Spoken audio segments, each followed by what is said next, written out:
भगवान करे उनका बयान चरितार्थ हो।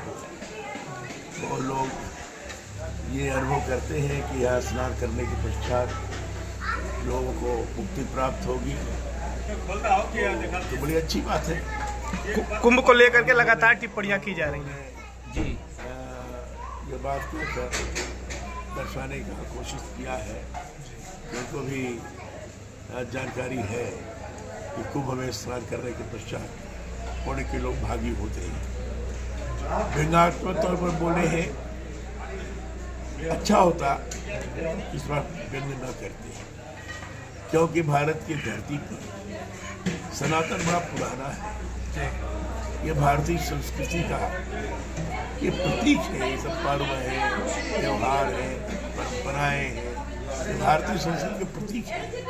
और भारत में रहने वाला कोई भी नागरिक इसको आत्मसात करता है, वो चाहे किसी भी विचारधारा को मानने वाला हो।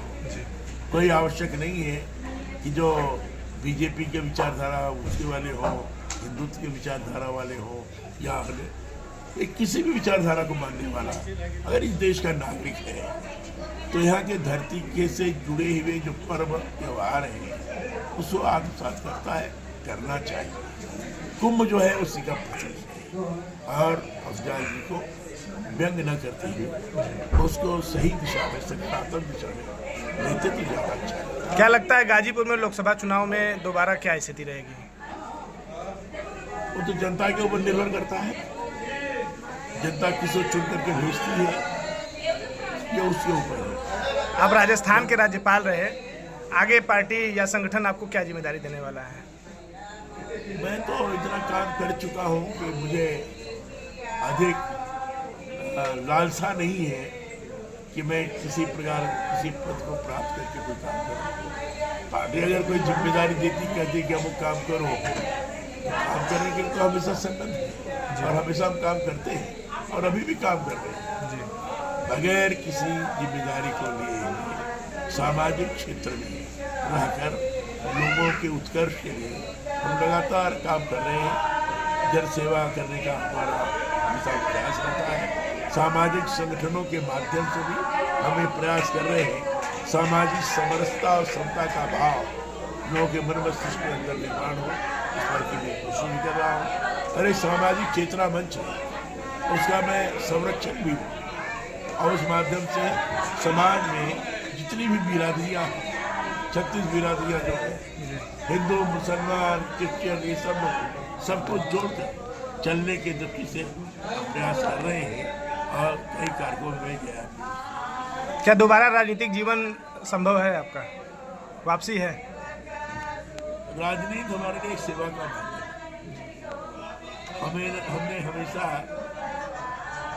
इसको इसी रूप में देखा है और काम किया और आज सामाजिक क्षेत्र में रहते हुए सामाजिक चेतना मंच के माध्यम से हम समाज सेवा कर रहे हैं, करते रहे।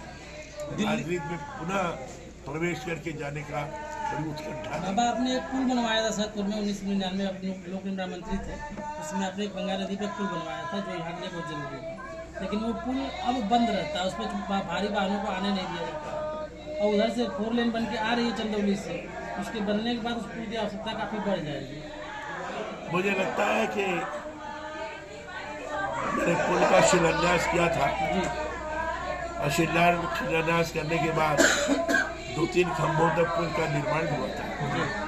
उसके बाद में बाकी के दल की सरकार रही, पुल का नाम भी बदल दिए लोग, पुल का नामकरण सेतु कर दिए। उनको जिस तरह से बनवाना चाहिए था, अब कहीं न कहीं गुणवत्ता की कमी रही है, दुर्भाग्यजनक है।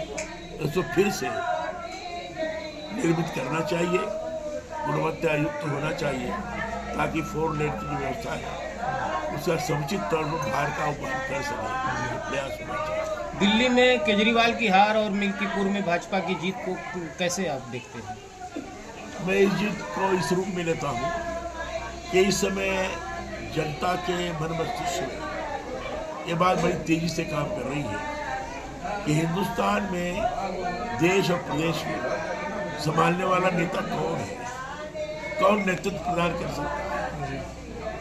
ये जनता की निगाह में सब विचार करने के पश्चात ये अनुभव हो रहा है कि श्रीमान नरेंद्र मोदी जो भारत के प्रधानमंत्री हैं, इनसे सबल नेता कम से कम देश में इस समय कोई नहीं है। वो विश्व के प्रमुख नेताओं में से एक है और इसलिए नरेंद्र मोदी जी को हम जितना मजबूत बनाएंगे, चाहे राज्य स्तर पर हो चाहे राष्ट्र स्तर पर हो, जितना मजबूत बनाएंगे उतना ही हमारा देश आगे बढ़ता जाएगा। अमेरिका से जनता के मन के अंदर ये भाव पैदा हुआ है, उसी का परिणाम रहा है कि दिल्ली में जनता ने नरेंद्र मोदी जी को मजबूत किया है, बीजेपी को विजयी बनाकर, और मिल्कीपुर में भी उसी तरह के घटना का स्वरूप हुआ। प्रधानमंत्री जी अमेरिका के दौरे पर हैं, एक तरफ वहाँ बातें चल रही हैं, दूसरी तरफ वहाँ से अमेरिका डिपोर्ट करने की तैयारी में है अप्रवासी भारतीयों में को, क्या बांधकर कहेंगे? जिस तरह से लाया गया भारतीयों को वहाँ से। जो अवैध तरीके से लोग रह रहे थे, उन लोगों को पहले भी अमेरिका ने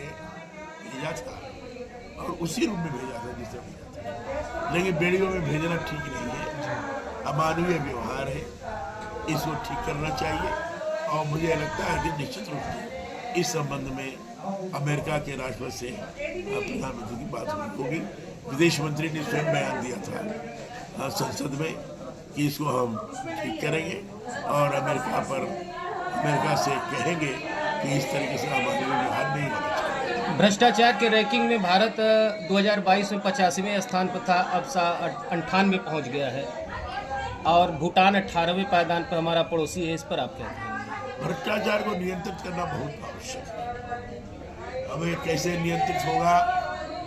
जो प्रणालियां हैं, सिस्टम है, सिस्टम के बारे में पुनर्विचार करना चाहिए। जैसे एक हमसे जुड़े रहने के लिए हमारे YouTube चैनल को सब्सक्राइब करें और नई वीडियो की नोटिफिकेशन के लिए बेल आइकॉन को दबाएं। अगर आप ये वीडियो Facebook पर देख रहे हैं तो लाइक जरूर करें और ज्यादा से ज्यादा शेयर करें। धन्यवाद।